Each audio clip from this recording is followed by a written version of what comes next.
Tapos meron tayong bangka rito. Tuloy ko sa bangka rito. Di ba kinakita na alon? Di ba kailangan mo siya talo? Kasi nakita na alon. Pero maligo. Ito na yung bangka. Nakita yung bangkang ito. Ito yung na. Woohoo! Ito na, sarap maligo. Ano pinantay mo? Basta nakarito sa dagat. Masarap. Ayun o. Sarap. Hindi yung puro tayo malakuhan. Lagi na lang vlog tayo na. Relax naman natin. Puro katarantado ang ginagawa natin. Puro tayo trabaho. Kaya naman rin nakitayo. Diba?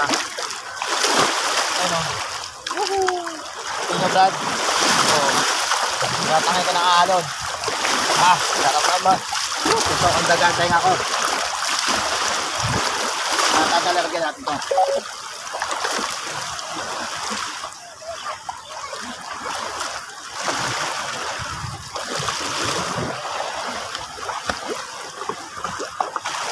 Ito natin lalagay.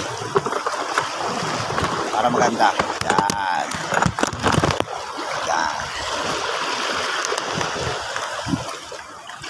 Yan.